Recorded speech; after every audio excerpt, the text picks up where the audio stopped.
दूर एक जंगल में 2 दिन से लगातार बारिश हो रही थी, जिस वजह से सभी पशु पक्षी अपने अपने घरों में कैद थे। 2 दिन हो गए, ना जाने ये बारिश कब रुकेगी। अगर ऐसा ही चलता रहा तो हमारा घर पानी पानी हो जाएगा। यही चिंता तो मुझे भी सता रही है मीठी। काश हमारा घर भी जंगल के पक्षियों की तरह ऊंचाई वाले पेड़ों पर होता तो आज हम सुरक्षित होते। मगर ये मुमकिन नहीं है मोंटू, हमें कुछ तो करना होगा। इतनी बारिश में हम कर भी क्या सकते हैं। चलो तुम परेशान मत हो, खाना खाकर सो जाते हैं। कल सुबह अगर बारिश थमती है तो मैं देखता हूँ कि क्या करना है। मोंटू और मीठी दोनों खाना खाकर सो जाते हैं और आधी रात को मोंटू मोंटू आंखें खोलो।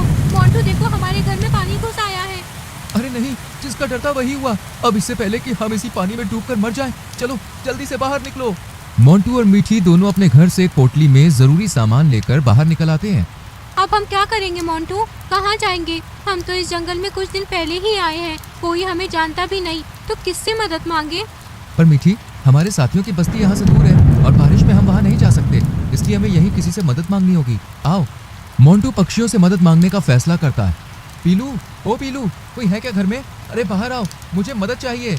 कौन है जो इतनी रात को गला फाड़ रहा है? बाहर जाकर देखता हूँ। अरे तुम तो मोंटू हो ना, पिछले हफ्ते ही हमारे जंगल में आए हो। बताओ क्या हुआ? इतनी बारिश में इतनी अच्छी नींद आ रही थी यार, क्यों बिगाड़ी? वो हमारे घर में पानी भर गया है, बारिश में कोई दूसरा घर भी नहीं बना सकता। क्या आप हमें अपने घर में रख सकते हैं? देखो मोंटू, मेरे घर ना कुछ रिश्तेदार आए हुए हैं, मैं खुद एक कोने में सो रहा हूँ। ऐसे में तुम्हें कहाँ अंदर लूँ? तुम किसी और से पूछ लो। मोंटू के कुछ बोलने से पहले ही पीलू दरवाजा बंद कर देता है। मुझे नहीं लगता कोई हमारी मदद करेगा, और क्यों ही करेगा, हम अनजान हैं और पक्षी भी तो नहीं है। नहीं मीठी, तुम निराश मत हो, मैं मोनी से बात करता हूँ। उनसे बात हुई है मेरी 1-2 बार। मोंटू मोनी चिड़िया के घर के बाहर खड़ा होकर जोर से चिल्लाता है, मोनी, ओ मोनी। अरे मोंटू, क्या हुआ इतनी रात को? वो भी इतनी बारिश में बाहर क्यों घूम रहे हो? नहीं मोनी, मैं घूम नहीं रहा हूँ। बारिश में मेरा घर पानी से भर गया है, मुझे मदद चाहिए। क्या तुम हमें अपने घर में आने दे सकती हो? मेरे घर में आने तो देती, लेकिन मेरा घर बहुत छोटा है, माफ करना। ऐसे ही एक एक करके सभी पक्षी और पशु मोंटी और मीठी को मना कर देते हैं। अब हम क्या करेंगे मोंटू? यहाँ तो कोई हमारी मदद करने को तैयार ही नहीं है। समझ नहीं आ रहा मीठी। मोंटू, एक आखिरी बार हम मीनू मौसी के घर जाकर देखते हैं, शायद कुछ हो जाए। मीठी की बात मानकर वो दोनों मीनू मौसी के घर आते हैं। मीनू मौसी, ओ मीनू मौसी। क्या है, क्यों चिल्ला रही हो? मीठी मीनू मौसी को पूरी बात बताती है। अरे वाह, मुझे तो वैसे भी इस बारिश के मौसम में नौकर की जरूरत थी। यहाँ तो 2-2 नौकर आ गए, अब मैं अपना सारा काम इन्हीं से करवाऊंगी, मजा आएगा। ठीक है, तुम दोनों घर में आ सकते हो, लेकिन मेरी एक शर्त है। कैसी शर्त मीनू मौसी? यही कि मैं जो काम बताऊंगी वो सब तुम्हें करना होगा। घर का झाड़ू पोछा, मेरे लिए खाना बनाना लाना, सब कुछ। मोंटू मीठी के कान में कहता है, मीठी, ये मीनू मौसी तो हमें अपना नौकर बनाना चाहती है, चलो यहाँ से चलते हैं। हम कहाँ जाएंगे? इससे अच्छा है मीनू मौसी की बात मान लेते हैं। वैसे भी जरूरत पड़ने पर गधे को भी बाप बनाना पड़ता है। जब तक बारिश नहीं थमती हम यहाँ रहेंगे और फिर चले जाएंगे। अच्छा ठीक है, तो फिर मीनू मौसी, हमें आपकी शर्त मंजूर है, लेकिन बदले में मेरी भी एक शर्त है। क्या? यही कि जब तक हम चाहें यहाँ पर रह सकते हैं, आप हमें बाहर नहीं निकालेंगी। बस इतनी सी बात? ठीक है, आ जाओ, तुम दोनों अंदर आ जाओ। मीनू मौसी मोंटी और मीठी को अंदर ले लेती है और फिर सभी सो जाते हैं। अगली सुबह। मीठी, ओ मीठी, कितना सोती है? सुबह हो गई, बारिश में जरा चाय और पकौड़े तो बना ले, बड़ा मन कर रहा है। जी मीनू मौसी, अभी बनाती हूँ। मीठी लजीज पकौड़े और चाय बनाती है, जिसे खाने के बाद मीनू मौसी मोंटू पर भी ऑर्डर चलाती है। मोंटू, घर में दाना खत्म हो रहा है, अब तो तुम दोनों भी हो। मैं अकेली होती तो अभी हफ्ते 2 हफ्ते चलता, पर अब तुम्हें राशन लाना पड़ेगा। लेकिन मौसी, अभी बारिश तो देखो कितनी तेज है, ऐसे में मैं कहाँ से खाना लाऊंगा? वो सब मुझे नहीं पता, खाना लेकर आओ, वरना यहाँ नहीं रह सकते। ऐसे ही 2 दिन गुजरते हैं, लेकिन बारिश नहीं थमती। वहीं अब मीनू मौसी के ऑर्डर बढ़ते ही जा रहे थे। तुम फिर से ये गेहूँ ले आए? मैं अब ये रोज रोज गेहूँ नहीं खा सकती, मुझे आज मकई के दाने चाहिए तो मतलब चाहिए। अब गुस्सा मत करो मौसी, मैं मोंटू के साथ जाती हूँ, हम दोनों मकई के दाने ढूंढ लाएंगे। मीठी और मोंटू के जाते ही मीनू की नजर उनकी छोटी सी पोटली पर पड़ती है। ना जाने ये दोनों इस छोटी सी पोटली में क्या लेकर घूम रहे हैं। मीठी ने कभी मेरे सामने इसे खोला नहीं, देखूं तो क्या है इसके अंदर।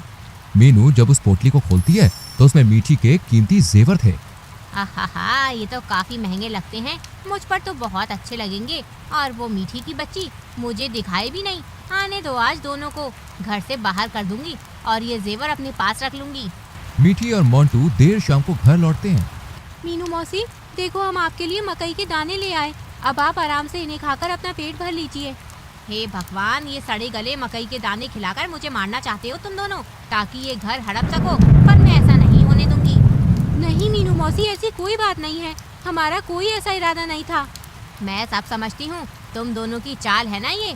अरे तुम दोनों को तो मैंने अपने घर में पनाह देकर ही गलती कर दी। ना जाने किस मनहूस घड़ी में तुम्हें अपने घर में रुकने दिया, जो आज मुझे ये दिन देखना पड़ रहा है। अब मैं तुम्हें 1 मिनट भी यहाँ बर्दाश्त नहीं करूँगी। अभी के अभी निकल जाओ यहाँ से।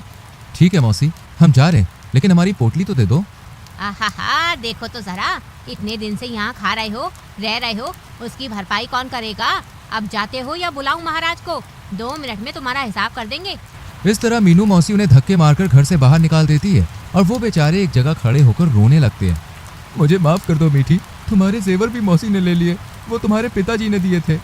रानू चिड़िया दोनों को रोता देख लेती है और वो उनके पास आती है। मोंटू, मीठी, क्या हुआ? तुम दोनों रो क्यों रहे हो? सब ठीक तो है? कुछ ठीक नहीं है। मीठी रोते हुए पूरी बात रानू को बताती है। ये तो मौसी ने बहुत बुरा किया, तुम चिंता मत करो, आओ मेरे घर चलो। रानू दोनों को अपने घर लेकर जाती है, जहाँ मोंटू के दिमाग में एक आइडिया आता है और वो रानू और मीठी को पूरा प्लान समझाता है। और अगले दिन रानू चिड़िया मीनू मौसी के घर जाती है। मीनू मौसी, ओ मीनू मौसी, अभी तक सो रही हो क्या? हाँ, बस कोई काम नहीं था, आँख लग गई। क्या हुआ रानू, तुम यहाँ? क्या हो गया? क्या बताऊँ मौसी, ये बारिश ने तो कहर मचा रखा है। इतने दिन हो गए लगातार बरसे ही जा रही है।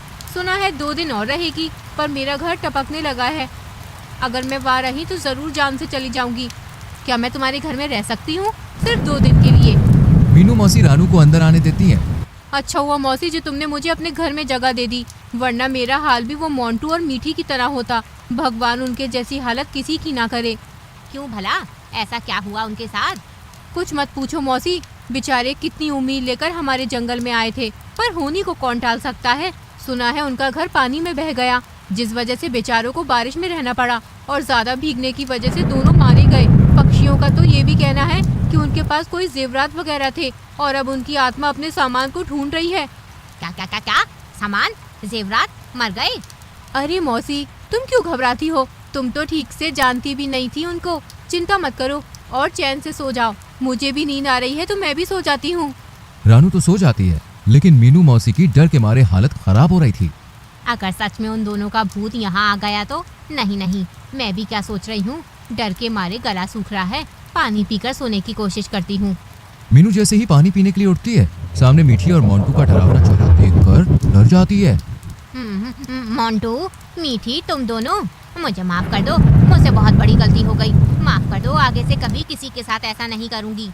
तुमने मुझे बहुत सताया है मौसी, अब मेरी बारी है। बहुत सेवा करवाने का शौक है ना तुम्हें, अब करवाओ सेवा। अब तो हम भूत भी बन गए हैं, अच्छे से सेवा करेंगे तुम्हारी।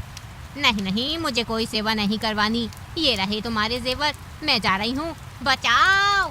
मीनू चिल्लाते हुए अपना ही घर छोड़कर भाग जाती है और पीछे से तीनों हंसने लगते हैं। तो दोस्तों, इस तरह चतुर मोंटू मीनू मौसी को उसके किए का सबक सिखाता है और फिर उसी के घर में रहने लगता है। ऐसी ही कहानियां देखते रहने के लिए चैनल को सब्सक्राइब करके बेल आइकॉन प्रेस कीजिएगा। मिलेंगे अगली वीडियो में।